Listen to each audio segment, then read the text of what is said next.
જો આજનો જે આપણો ટોપિક છે એમાં આપણે ચર્ચા કરવાની છે માત્ર ઇન્ડક્ટર ધરાવતા એસી પરિપથમાં પાવર.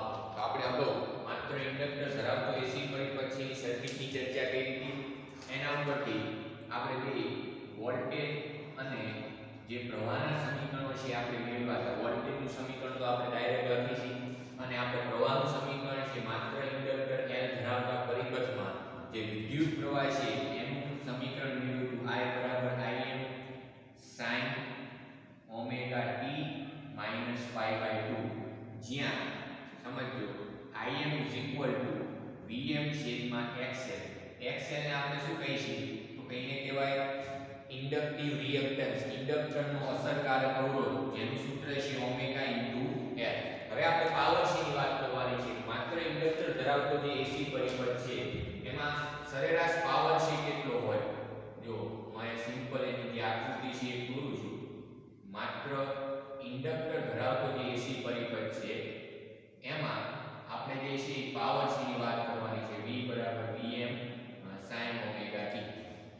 એમાં પાવર છે આપણે વસ્તુ સમજવી છે. તો જે પાવરનું સૂત્ર શું છે તો કે મૂળભૂત પાવરનું સૂત્ર આવશે વોલ્ટેજ અને પ્રવાહનો ગુણાકાર. પણ આ ત્રીજા ચેપ્ટરમાં આપણે ડીસી પાવરની વાત કરતા હતા.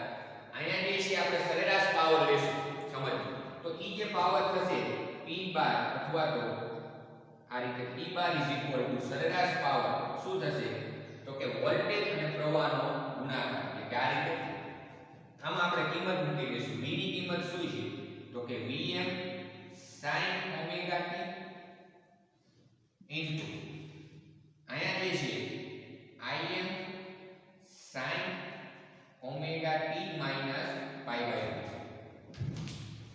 આ જે છે એ આપણા માટે વોલ્ટેજ અને પ્રવાહ છે એનું મૂલ્ય થયું. હવે આગળ સમજજો બરાબર. સરેરાશ પાવર છે મેળવવો છે P બાર જો Vm ને Im એ કોન્સ્ટન્ટ થી અચળ એની સરેરાશની બહાર આવતા એટલે કે Vm Im અને જે સરેરાશ મૂલ્ય છે કોનું રહેશે તો કે sin ઓમેગા t ઇન્ટુ હવે cos omega sin omega t minus pi by 2 તો શું થાય તો કે માઈનસ cos ઓમેગા t. એ આપણને ખ્યાલ છે sin omega t minus pi by 2 તો આના બરાબર છે આપણે શું લખી શકીએ તો કે minus cos omega t. Minus નિશાની અહીં આગળ આવતી હજી એને બહાર લખવું હોય તો લખી શકાય આ રીતે. અને કાઉન્સમાં એટલે કે સરેરાશ મૂલ્ય કોનું લેવાનું થશે sin omega t into cos omega t. હવે આગળ હું અહીં અંશ અને છેદ છે એને 1 હાફ વડે મલ્ટીપ્લાય કરી નાખું એટલે કે 2 વડે મલ્ટીપ્લાય કરી નાખું તો આવું થશે. જો આ જે સરેરાશમાં જે છે તો એમ લખીશું 2 sin omega t into cos omega t. હવે 2 વડે ગુણાકાર કર્યો તો 2 વડે ડિવાઈડ કરવા પડશે. 2 sin θ ઇન્ટુ cos θ. આ સૂત્ર છે આપણને ખબર છે 2 sin θ ઇન્ટુ cos θ બરાબર શું થાય તો કે sin 2θ થશે. શું થશે sin 2θ. હવે એ કિંમત આપણે અહીં મૂકી દઈશું તો આપણે જે છે સરેરાશ પાવર મળશે P bar minus Vm Im by 2. સરેરાશ શું લખીશું sin 2 ઓમેગા t. આ કઈ રીતે આવ્યું તો કે આ ગણિતનું જે સૂત્ર છે કે 2 sin θ ઇન્ટુ cos θ બરાબર શું થાય તો કે sin 2θ. આ એના ઉપરથી આ જે છે સૂત્ર આવ્યું. હવે આપણે અગાઉ પણ તમને કીધેલું કે જ્યારે sin 2 ઓમેગા t એટલે એનું સરેરાશ મૂલ્ય કે તો એક આવર્તકાળ પરનું એનું સરેરાશ મૂલ્ય થઈ જાય 0. એટલે આ પદ છે અહીં 0 થશે sin 2 ઓમેગા t. આ તમે મેળવો એટલે જવાબ કેટલો આવશે 0. આપણે અગાઉની ચર્ચા કરેલી છે. તો જે સરેરાશ પાવર મેળવ્યો એ મળશે 0. માત્ર ઇન્ડક્ટર ધરાવતા એસી પરિપથમાં સરેરાશ પાવર કેટલો મેળવ્યો 0. હવે આ વસ્તુ છે એ ખાસ સમજવાની કે શા માટે માત્ર ઇન્ડક્ટર ધરાવતો જે એસી પરિપથ છે એમાં જે સરેરાશ પાવર છે એ 0 થાય. જો વ્યવહારમાં તમે ઇન્ડક્ટર જોયું હશે ક્યાં કે જે ટ્યુબલાઇટ આવે છે એમાં તમને ખ્યાલ હોય તો એક ચોક આવે છે વ્હાઇટ કલરનો એ ઇન્ડક્ટર છે. શું છે ઇન્ડક્ટર. ખ્યાલ આવે છે કે નહીં. તો આપણે અહીં કીધું એમ કે જ્યારે ઇન્ડક્ટર પરિપથમાં હોય તો ત્યારે એ વપરાતો સરેરાશ પાવર છે 0 હોય છે. હવે એનો મતલબ શું થાય તો ઈ વસ્તુ છે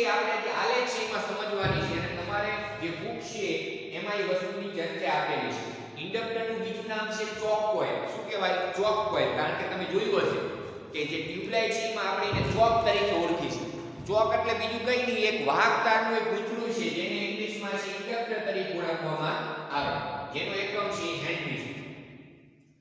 હવે જે છે મિત્રો આપણે જે છે કે એવો પ્રશ્ન પૂછીએ કે માત્ર ઇન્ડક્ટર ધરાવતા એસી પરિપથમાં સરેરાશ પાવર શૂન્ય હોય છે, સાબિત કરો. તો આ એની સાબિતી. આ જે પ્રશ્ન છે એમાં આપણે શું કહ્યું કે માત્ર ઇન્ડક્ટર ધરાવતા એસી પરિપથમાં પાવર શોધો. આ રીતે તો એ પાવર 0 આવે. હવે આનાથી એક બીજો પ્રશ્ન એ રીતે પૂછી શકે કે શા માટે માત્ર ઇન્ડક્ટર ધરાવતા એસી પરિપથમાં સરેરાશ પાવર શૂન્ય હોય? સમજાવો. તો સરેરાશ પાવર એને શૂન્ય કહી દીધો. હવે એની સમજૂતી આપવાની છે. એનો મતલબ શું થાય? તો હવે જો સમજો બરાબર. એની સમજૂતી છે આપશું આપણે. તો એના માટે એક આલેખ છે દર્શાવ્યો છે. ઈ આલેખમાં પ્રવાહ, વોલ્ટેજ, સમજો પ્રવાહ, વોલ્ટેજ અને પાવર આ ત્રણ આલેખ છે દર્શાવેલા છે.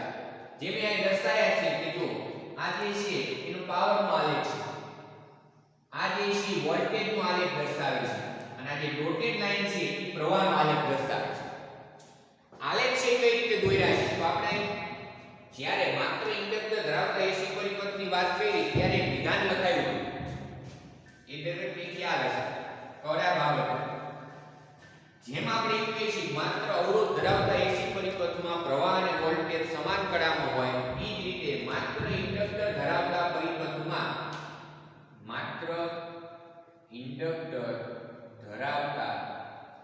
એસી પરિપથમાં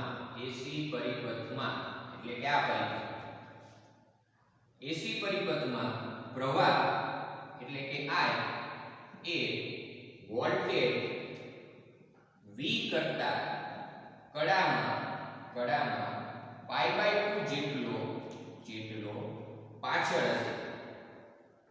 સમજો બરાબર.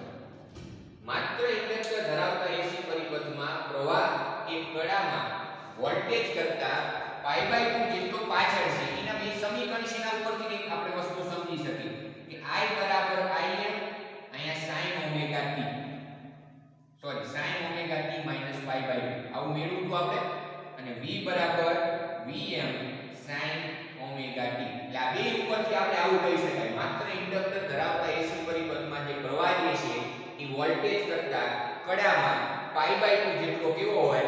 પાછળ. આ યાદ રાખો. આનાથી ઉલટું કહો તોય સાચું. આ રીતે બોલી શકાય કે માત્ર ઇન્ડક્ટર ધરાવતા એસી પરિપથમાં જો સમજજો વોલ્ટેજ એ પ્રવાહ કરતા કડામાં π/2 જેટલો આગળ. જો પ્રવાહ જે છે એ વોલ્ટેજ કરતા કડામાં π/2 જેટલો પાછળ હોય તો એનાથી ઉલટું સાચું છે કે વોલ્ટેજ જે છે એ પ્રવાહ કરતા કડામાં π/2 જેટલો શું કહેવાય? આગળ. જે અહીંયા આલેખમાં સ્પષ્ટ જણાય છે. જો અહીંયા અત્યારે વોલ્ટેજનું મૂલ્ય મહત્તમ છે. અત્યારે આ વોલ્ટેજનો આલેખ છે. આ વોલ્ટેજ છે એનું મૂલ્ય અહીંયા મહત્તમ છે. વોલ્ટેજ છે ધીમે ધીમે ઘટે છે 0 થી 1 આ વિભાગમાં. વોલ્ટેજના મૂલ્યમાં ધીમે ધીમે શું થાય છે? ઘટાડો. તો પ્રવાહના મૂલ્યમાં ધીમે ધીમે શું થાય છે? વધારો. એક સમય એવો આવશે કે જ્યારે પ્રવાહનું મૂલ્ય મહત્તમ થાય. સમજો પ્રવાહનું મૂલ્ય મહત્તમ થાય ત્યારે કેટલું હશે? π/2. આ 0 π/2 અહીંયા π અને આ જે છે 2π અહીંયા 3π/2 એ રીતે આપણે કહી શકીએ. ખ્યાલ આવે છે કે? તો હવે વસ્તુ છે ખાસ સમજજો કે મેં કીધું એમ કે પ્રવાહ અને વોલ્ટેજ વચ્ચે કડા તફાવત π/2 છે. એટલે એનો મતલબ વોલ્ટેજ જે છે એ પ્રવાહ કરતા કડામાં π/2 જેટલો આગળ છે. તમે જુઓ કે આ પ્રવાહનું મૂલ્ય જ્યારે અહીંયા મહત્તમ થાય તો ઈ પહેલા વોલ્ટેજનું મૂલ્ય અહીંયા મહત્તમ થઈ ગયું હશે. એટલે એનો મતલબ શું કે આ જે ડિફરન્સ થયો π/2 ઈ π/2 ની વચ્ચે કડા તફાવત થયો કે પહેલા વોલ્ટેજ મહત્તમ હશે પછી પ્રવાહ જે છે મહત્તમ થાય છે. આટલા ડિફરન્સ પછી એટલે કે પ્રવાહ પાછળ થયો અને વોલ્ટેજ શું થયો? આગળ. એટલા માટે અહીં કીધું કે જે પ્રવાહ જે છે એ વોલ્ટેજ કરતા કડામાં π/2 જેટલો પાછળ છે. પાછળ એટલે એનો મતલબ શું કે તમે જો કે 0 છે અહીંથી શરૂઆત થાય ઓમેગા ટી છે આ આક્સિસ ઉપર ઓમેગા ટી ટી બરાબર 0 સમય લઈ લઈએ એટલે ઓમેગા ટી એ 0 અહીંથી આલેખની શરૂઆત થાય પરિપથમાં. હવે પરિપથમાં જેવી શરૂઆત થશે એટલે પરિપથમાં પેલા વોલ્ટેજ છે મહત્તમ હોય કારણ કે ટી બરાબર 0 સોરી વોલ્ટેજ છે 0 સમજો બરાબર. હવે અહીંયાથી આપણે આલેખ દર્શાવ્યો છે એમાં વોલ્ટેજને આગળ કીધો છે અને પ્રવાહને જે છે પાછળ કીધો છે એમ કહી શકાય. ખ્યાલ આવે છે કે તો અહીંયા તમે ખાસ વસ્તુ જોશો તો મેં અગાઉ પણ કીધું હતું કે એવું જરૂરી નથી કે sin ઓમેગા ટી દર્શાવે. આ વસ્તુ ખાસ નોંધ કરજો. તમારા બુકમાં જ્યાં વોલ્ટેજ લખ્યો છે આવું લખ્યું છે v Vm sin omega T પણ આવું લખી શકાય. આમાં કંઈ ખોટું નથી. આ વસ્તુ કંઈ ખોટી નથી. શું ફેર છે તો કે cos ઓમેગા ટી એ ફેર શું આવ્યો તો કે cos ઓમેગા ટી. ખ્યાલ આવે છે કે હવે I નું સમીકરણ લખ્યું છે તો કે Im અહીંયા cos ઓમેગા ટી -π/2 એવું લખાય તો આ જે છે sin ઓમેગા ટી થશે. ખ્યાલ આવે છે કે કારણ કે વોલ્ટેજ જે છે એના વોલ્ટેજ જે છે એ પ્રવાહ કરતા કળામાં π/2 જેટલો શું થશે આગળ. સમજો બરાબર. તો અહીંયાથી આપણે આલેખ દોર્યા છે એમાં તમે સ્પષ્ટ જોઈ શકો છો કે પ્રવાહ પછી મહત્તમ થાય છે ઈ પહેલા વોલ્ટેજ મહત્તમ થઈ ગયો છે એટલે વોલ્ટેજ આગળ કહેવાય પ્રવાહ પાછળ કહેવાય એની વચ્ચેનો કળા તફાવત π/2. હવે વસ્તુ ખાસ સમજવાની છે કે પાવર એટલે શું તો કે P v I. પાવર નું આ સૂત્ર છે વોલ્ટેજ અને પ્રવાહનો ગુણાકાર. હવે અહીં તમે જુઓ કે જ્યારે વોલ્ટેજ અને પ્રવાહ બંને ધન હોય તો ઈ પાવર છે ધન મળશે. ખ્યાલ આવે છે કે ઈ આપણે દર્શાવેલ છે. તમે જુઓ કે આમાં આ જે વોલ્ટેજ છે એનું મૂલ્ય આ ભાગમાં મહત્તમ છે પણ આમાં ઘટાડો થાય છે. ઘટાડો સાચો પણ હજી મૂલ્ય તો કેવું રહેશે મહત્તમ જ એટલે કે ધન. એટલે કે આ ભાગમાં વોલ્ટેજમાં ભલે ધીમે ધીમે ઘટાડો થતો હોય પણ ઈ ધન જ મૂલ્ય રહેશે ને વોલ્ટેજનું. ખ્યાલ આવે છે કે સાથે સાથે અહીંયા પ્રવાહમાં શું થશે વધારો. તો અહીંયા એવું કહી શકાય 0 અને 1 જે વિભાગ છે એમાં વોલ્ટેજ અને પ્રવાહ બંનેના મૂલ્ય ધન છે માટે એ વિભાગમાં પાવર ધન હશે. હવે પાવર ધન એટલે એનો મતલબ શું? પાવર ધન એટલે એનો મતલબ શું તો કે આ જે ઇન્ડક્ટર છે મિત્રો એક પ્રકારે એક ગજ્યો ચુંબક જ છે કારણ કે એ પોતે જ ચુંબકીય ક્ષેત્ર ઉત્પન્ન કરશે જ્યારે એના અંદરથી વિદ્યુત પ્રવાહ પસાર કરવામાં આવે. તો એના માટે જો તમને અંદર સ્પષ્ટ આકૃતિ આપણે આપેલી છે જેથી કરીને દોરવી ન પડે. એમાં n અને s જે ધ્રુવો દર્શાવે છે એના ઉપર ધ્યાન આપો. તો n માંથી ચુંબકીય ક્ષેત્ર રેખા બહાર નીકળે s માં દાખલ થશે પાછા એ ચુંબકમાં s થી n તરફ દાખલ થાય એટલે કે અહીંયા n ધ્રુવ છે આ s ધ્રુવ છે એટલે આમાંથી પ્રવાહ પસાર થશે એટલે શું થશે તો કે આની આસપાસ આ રીતે ચુંબકીય ક્ષેત્ર ઉત્પન્ન થયું. સમજો બરાબર કે n માંથી બહાર નીકળે અને s માં દાખલ થશે. એટલે એનો મતલબ શું કે હવે આ જે ઇન્ડક્ટર છે ઈ પરિપથમાં એટલે કે જે મેઇન સપ્લાય છે એમાંથી ઊર્જાનું શોષણ કરશે એટલે એનો પાવર કેવો મળશે ધન. એટલે કે 0 થી 1 જે વિભાગ છે એમાં ઊર્જાનું શોષણ થાય છે ઊર્જા શોષાય છે એટલે પાવર વધશે એટલે પાવર કેવો મળ્યો પોઝિટિવ ધન. એના પછીનો જે વિભાગ આવે છે એના પછીનું જે અર્ધચક્ર આવે છે જો તો એના પછીનો જે સમયગાળો છે તો ઈ સમયગાળામાં એટલે કે હવે આપણે અહીંયા પહોંચ્યા 1 થી 2 જે વિભાગ છે એની વાત કરશું તો એ બીજી આકૃતિ છે જો તો અહીંયા એવું કહી શકાય જ્યારે આમાંથી વહેતો પ્રવાહ વધતો હોય એટલે કે આ જે ઇન્ડક્ટર છે એ સપ્લાયમાંથી ઊર્જાનું શોષણ કરતું હોય ત્યારે એનું ચુંબકત્વ ધારણ કરે છે એટલે મેગ્નેટાઇઝેશન થાય છે. શું કહેવાય મેગ્નેટાઇઝેશન. ખ્યાલ આવે છે કે જ્યારે એનું મેગ્નેટાઇઝેશન થતું હોય તો ત્યારે એના પાવરમાં છે વધારો થાય એટલે પાવર છે કેવો મળશે પહેલા ધન. પછી આ કે જેવા તમે આ વિભાગમાં આવો એટલે કે અહીંયા પાવર છે એ ધન મળી ગયો તો હવે એના પછીનો તમે સમજો કે એમાં હવે જે છે પ્રવાહમાં શું થાય છે ઘટાડો પણ ધન છે. અહીંયા પ્રવાહ કેવો છે ધન ઘટાડો તો થાય છે પણ એ ધન રહેશે. સેમ એ રીતે અહીં વોલ્ટેજ 0 થઈ ગયો હવે વોલ્ટેજ પાછો શું થઈ જાય નેગેટિવ. અહીં વોલ્ટેજના મૂલ્ય કેવા મળશે ઋણ. ખ્યાલ આવે છે કે એટલે વોલ્ટેજ જે છે એનું મૂલ્ય જો અહીં ઋણ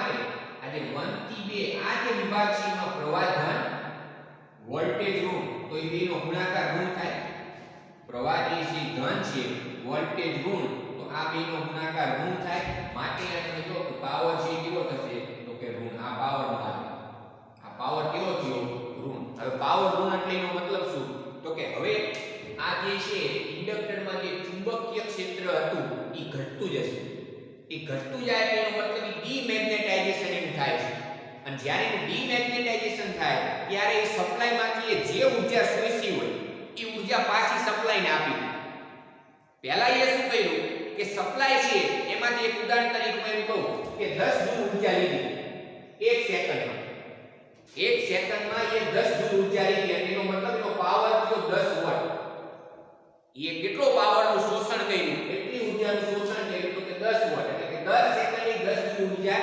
સપ્લાયમાંથી લે છે ઇન્ડક્ટર પછી શું થાય છે કે પછી પાવર ઋણ મળે એટલે એનો મતલબ શું કે આ જે 10 જૂલ ઊર્જા એ લીધી પાછી સપ્લાયને આપી તો એ સપ્લાયમાંથી શું લીધું શું દીધું હું એમ કહું કે હું એક વ્યક્તિને 100 રૂપિયા આપું છું એક વ્યક્તિને મેં 100 રૂપિયા આપ્યા પછી અમુક સેકન્ડ પછી એ વ્યક્તિ મને 100 રૂપિયા પાછા આપી દે છે તો અમારી બંને વચ્ચેનો જે વ્યવહાર થયો એ નીલ કહેવાય મેં એને કોઈ પૈસા આપ્યા નહીં અને એ મને કોઈ પૈસા મારી વચ્ચે એમની વચ્ચે કોઈ પૈસાનો વ્યવહાર થયો જ ન કહેવાય કારણ કે જે મેં પૈસા આપ્યા હતા એટલે એ મને રિટર્ન કરી દીધા તો સરવાળો નીલ થઈ ગયો એ જ વસ્તુ અહીંયા છે કે આ વિભાગમાં પહેલા ઇન્ડક્ટરે ઊર્જા શોષી એટલે એનો પાવર ધન મળ્યો સપ્લાયમાંથી પહેલા ઊર્જા લીધી પછી શું કર્યું કે સપ્લાય પાછી આપી દીધી ખ્યાલ આવે છે ને સેમ હવે પાછી જે પરિસ્થિતિ છે એમાં જો કે પાછો પાવર છે એ શું થશે ધન કારણ કે તમે જો અહીંયા પ્રવાહ ઋણ છે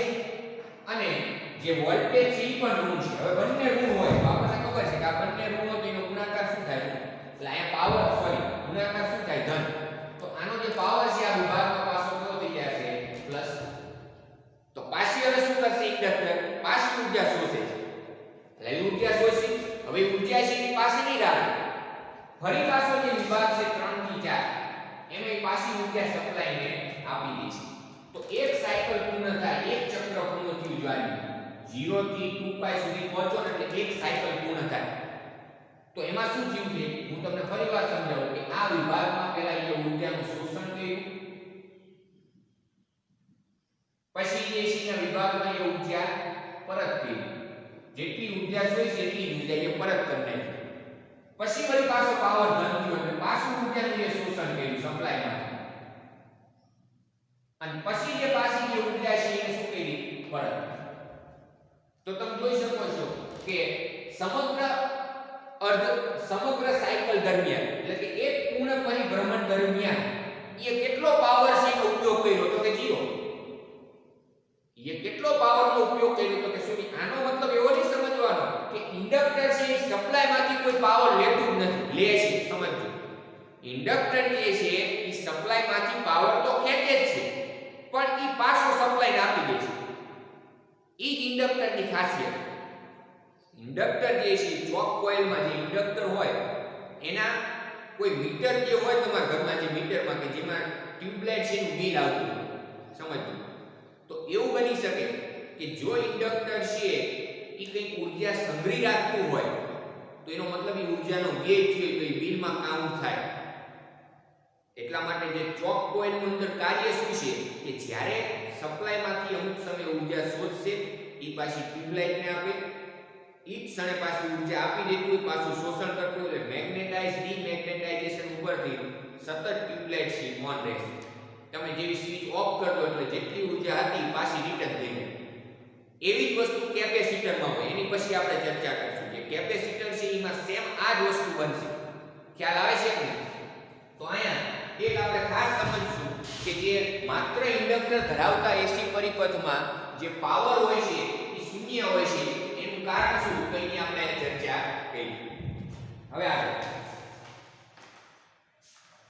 એક દાખલો છે એની આપણે વાત કરીએ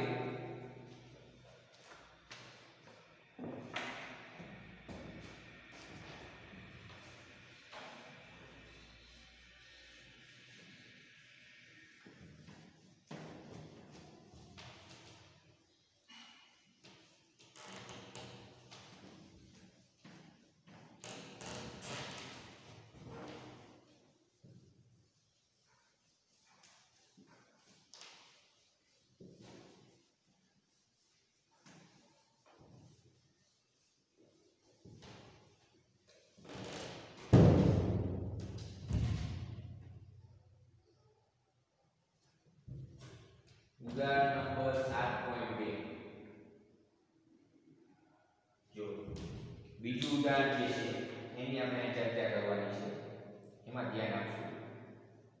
શું કીધું છે? દાખલાઓ છે અને એકદમ સિમ્પલ છે. 25 મિલી હેનરીના એક શુદ્ધ ઇન્ડક્ટરને 220 વોલ્ટના સ્ત્રોત સાથે જોડેલ છે. એટલે તમને ઇન્ડક્ટન્સ આપેલું છે એ કેટલું? તો કે 25 મિલી હેનરી, એટલે કે 25 ગુણ્યા 10 ની -3 ઘાત હેનરી. શુદ્ધ ઇન્ડક્ટરને 220 વોલ્ટના સ્ત્રોત સાથે જોડેલ છે. એટલે કે જે સપ્લાય આપેલો છે VRMS, આ વસ્તુ ખાસ ધ્યાન રાખવાની.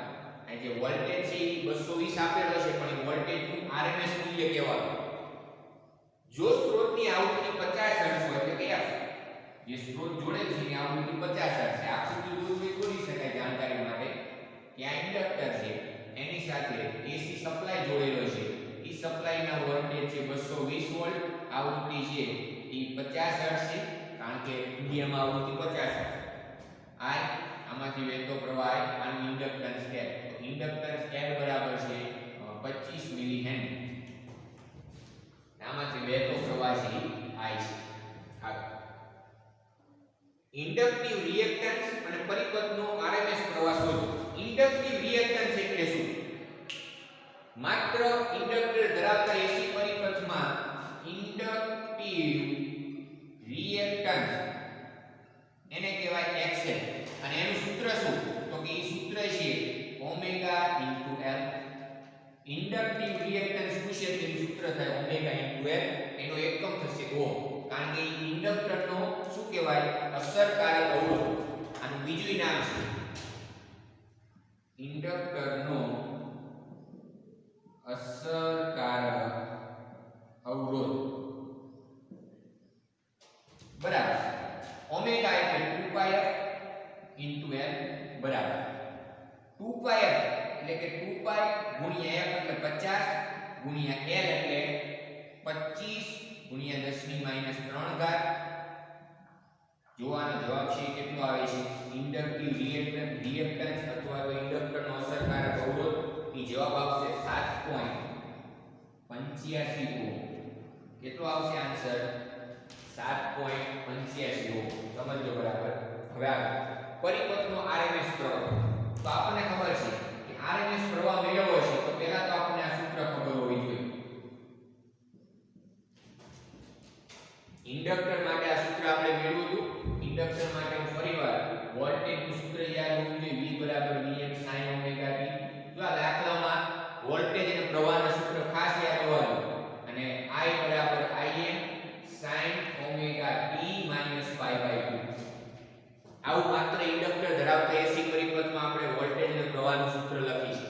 જેમાં આપણે કહેતા હતા કે Im છે Im બરાબર શું હોય? તો કે Vm/xl. Im અને Vm છે એ પ્રવાહ અને વોલ્ટેજના મહત્તમ મૂલ્ય થયા. એની જગ્યાએ RMS મૂલ્ય લખવા છે તો કઈ નહીં કરવાનું. આ સૂત્રમાં અહીંયા IRMS આવે તો અહીંયા VRMS આવે છેદમાં XL આવે. કારણ શું? કારણ કે IRMS નું સૂત્ર તમને પૂછે, IRMS નું સૂત્ર તો એ છે Im છેદમાં √2. VRMS નું સૂત્ર પૂછે તો એ છે Vm છેદમાં √2. તો આ સૂત્ર મહત્તમ વોલ્ટેજ મહત્તમ પ્રવાહ માટેનું છે, આ RMS પ્રવાહ માટેનું છે. બે સરખા જ છે. બરાબર. VRMS તો VRMS છે આપણને ખબર છે 220 વોલ્ટ એટલે આ 220 છેદમાં XL આપણે મેળવ્યા 7.85. તો જે જવાબ છે કેટલો આવે છે? જો 28 એમ્પિયર. કેટલો જવાબ આવશે? 28 એમ્પિયર. હવે કોઈને બુકમાં વાંચશે ત્યારે પ્રશ્ન થશે સાહેબ બુકમાં જે છે જ્યારે ઉદાહરણ 7.2 છે તો એમાં આવું નથી લખેલું. એમાં આમ લખેલું છે તો કેપિટલ I બરાબર કેપિટલ V છેદમાં XL. તો તમારી બુકમાં જે RMS મૂલ્ય દર્શાવવાની રીત અંદર છે એ કેપિટલ સ્વરૂપે લખે છે. તમારી બુકમાં જ્યારે આવું સૂત્ર લઈશું ને કેપિટલ I બરાબર કેપિટલ V/XL તો એનો મતલબ શું સમજવાનો કે આ જે પ્રવાહ છે એનું કયું મૂલ્ય? તો કે RMS મૂલ્ય કહે છે. આ વોલ્ટેજ છે એનું કયું મૂલ્ય? તો કે RMS મૂલ્ય કહે છે. જો તો પહેલું બીજું ઉદાહરણ બેનો અભ્યાસ કરજો. એમાં જ્યારે RMS મૂલ્ય મેળવવાનું હશે ત્યારે RMS મૂલ્યને આપણે જેમાં IRMS લખી છે ત્યાં કેપિટલ ખાલી I લખશે. પણ આપણે શું કરવાનું કે સ્પષ્ટ આવું જ લખવાનું IRMS ને VRMS, જેથી કરીને ખ્યાલ આવે આમાં કંઈ ખોટું છે નહીં. તો આપણે આજે દાખલો વિશે ચર્ચા કરી. ઉદાહરણ નંબર 7.2. તો આવા સેમ જે દાખલાઓ છે એ પરીક્ષામાં છે પૂછાતા હોય, એકદમ સરળ હશે કારણ કે આ ચેપ્ટરના જેટલા દાખલાઓ છે એ એકદમ સરળ છે.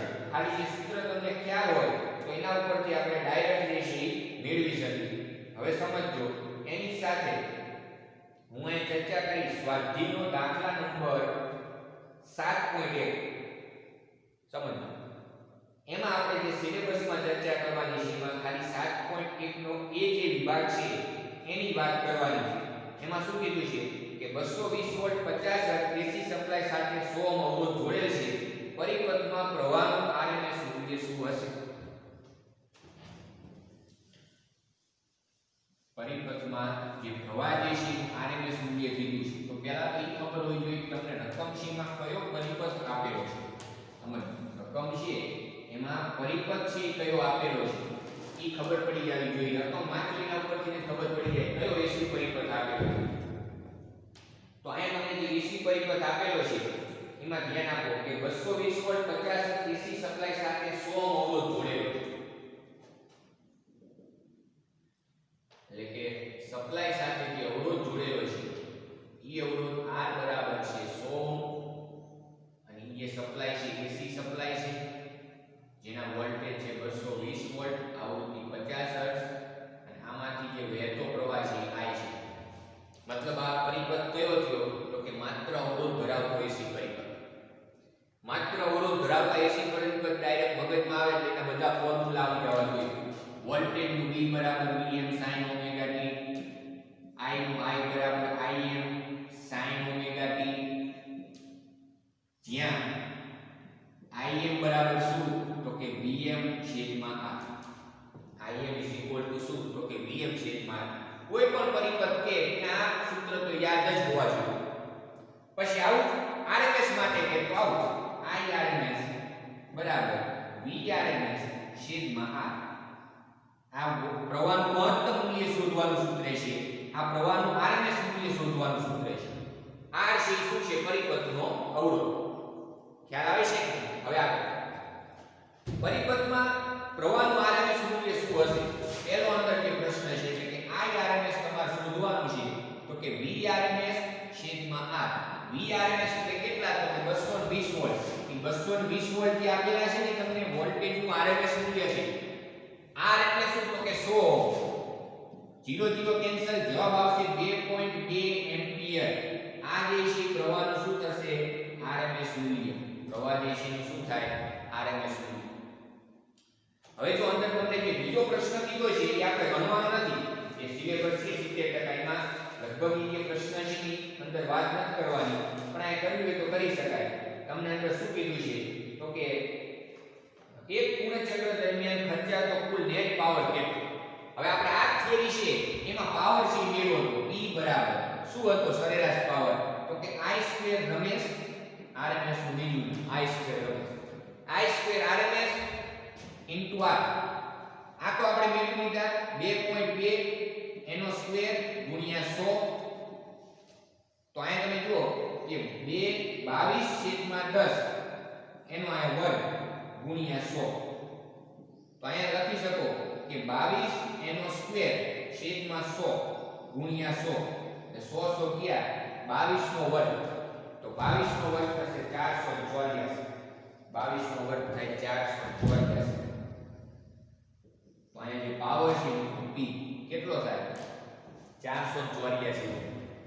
ખબર નહીં તમારે જે પરીક્ષામાં કે સિલેબસમાં શા માટે આ બી વિભાગને કેન્સલ કર્યો છે? હકીકતમાં એ હોવો જોઈએ કારણ કે પાવર તો આપણે ચર્ચા કરેલી જ છે માત્ર અવરોધ ધરાવતા એસી પરિપથ. એટલે ખાસ ધ્યાન રાખો જે એસી પરિપથ આપેલો હોય એના માટે આ બે સૂત્ર ફરજિયાત ખબર હોવી જોઈએ. બીજી કઈ વસ્તુ ખબર હોવી જોઈએ તો કે બંને વચ્ચે પ્રવાહ અને વોલ્ટેજનો કડા તફાવત. અહીંયા કોઈ કડા તફાવત નથી એટલે એવું કહેતા હતા આપણે કે માત્ર અવરોધ ધરાવતા એસી પરિપથમાં પ્રવાહ અને વોલ્ટેજ બંને સમાન કડામાં હોય. પછી આ સૂત્ર છે ખબર હોવી જોઈએ અને ખાસ એના માટે પાવર છે નું સૂત્ર ખબર હોવી જોઈએ I² RMS * R. Next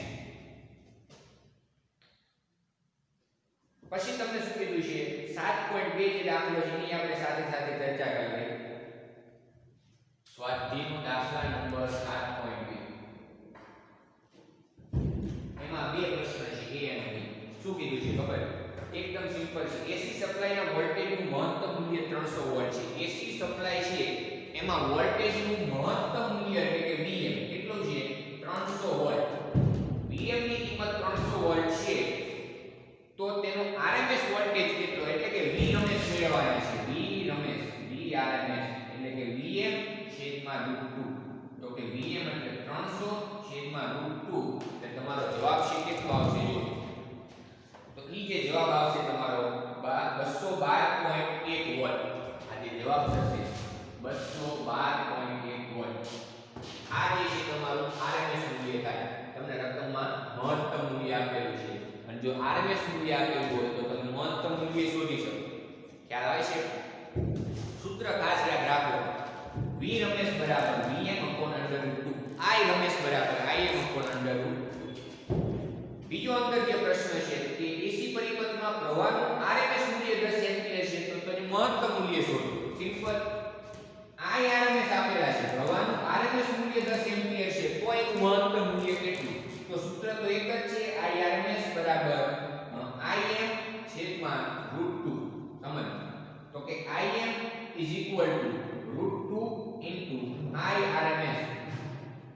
√2 I RMS ની 10 આપેલા છે તો એનો જે જવાબ આવશે એ જવાબ આવશે 14.1 એમ્પિયર. 14.1 એમ્પિયર. એક વસ્તુ ખાસ યાદ રાખવાની કે મહત્તમ મૂલ્ય RMS મૂલ્ય કરતા હંમેશા વધારે જ હોય. એટલા માટે જો અહીં RMS મૂલ્ય પ્રવાહ હોય તો વોલ્ટેજ 10 એમ્પિયર છે તો મહત્તમ મૂલ્ય છે 10 કરતા વધારે જ મળવું જોઈએ. જો એ ઓછું મળે તો તમે ક્યાંક ભૂલ કરો છો. પરંતુ આગળ સ્વાધ્યાયનો દાખલા નંબર 7.3.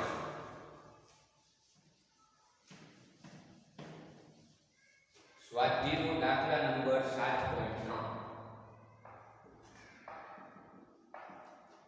જો એમાં શું કીધું છે તો એ 7.3 છે એમાં તમને કહી દીધું છે કે 220 વોલ્ટ 50 હર્ટ્ઝ AC સ્ત્રોત સાથે 44 મિલી હેનરીનું ઇન્ડક્ટર જોડેલ છે. પરિપથમાં પ્રવાહનું RMS મૂલ્ય શોધો. હમણાં જે આપણે ઉદાહરણ નંબર 2 ની વાત કરી એના જેવું સેમ ઉદાહરણ સેમ આ જે પ્રશ્ન છે.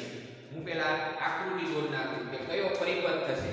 તો એમાં માત્ર ઇન્ડક્ટર છે આપેલું છે ઇન્ડક્ટન્સનું મૂલ્ય એટલે પરિપથ આ થશે. આ તમારી જાણકારી માટે આપણે આકૃતિ દોરી છે જેથી કરીને તમને ખ્યાલ આવે. પરિપથમાંથી વહેતો પ્રવાહ I એનું ઇન્ડક્ટન્સ L અને વિદ્યુત સ્થિતિમાનનો જે સ્થિતિમાનનો તફાવત એટલે કે V બરાબર Vm sin ઓમેગા t જે આપેલું છે તમને 220 વોલ્ટ 50 હર્ટ્ઝ. I RMS છે મેળવવાના છે. સિમ્પલ. હવે હું ડાયરેક્ટ સૂત્ર લખીશ. માત્ર ઇન્ડક્ટર ધરાવતા AC પરિપથમાં L ની કિંમત આપેલી છે 44 મિલી હેનરી એટલે કે 44 × 10⁻³ હેનરી. IL આપેલા છે. I RMS મેળવવા છે. I RMS VRMS છેદમાં √2 સોરી VRMS છેદમાં XL. હવે ખબર પડી ગઈ જો XL એટલે શું તો કે ઇન્ડક્ટિવ રિએક્ટન્સ ઇન્ડક્ટરનો અસરકારક અવરોધ એટલે કે VRMS છેદમાં XL એટલે હોય ઓમેગા × L. તો ડાયરેક્ટ જ આમાં કિંમત મૂકી દઈશું. VRMS એટલે શું તો કે આ જે 220 વોલ્ટ છે ને VRMS થાય 220 છેદમાં ઓમેગા એટલે તો ઓમેગા એટલે 2πf × L એટલે કે 2π × f. f એટલે આવૃત્તિ જે આપેલી છે 50 × L જે આપેલા છે 44 × 10⁻³ આનું તમે કેલ્ક્યુલેશન કરશો એટલે તમારો જે જવાબ આવશે 7.3 નો અહીં આવશે 15.9 એમ્પિયર. જવાબ આવશે 15.9 એમ્પિયર. પરિપથમાંથી વહેતો જે પ્રવાહ જે છે એનું RMS મૂલ્ય 15.9 એમ્પિયર થશે. RMS મૂલ્ય ઉપરથી તમને એમ કે પ્રવાહનું મહત્તમ મૂલ્ય શોધો તોય શોધી શકાય આ સૂત્ર દ્વારા. ખ્યાલ આવે છે? એટલે દાખલા છે એકદમ ફોર્મ્યુલા બેઝ છે. ખાલી ખબર હોય દાખલાનું સૂત્ર એટલે તમને તરત જ છે એ આવડી જશે કહેવાનું.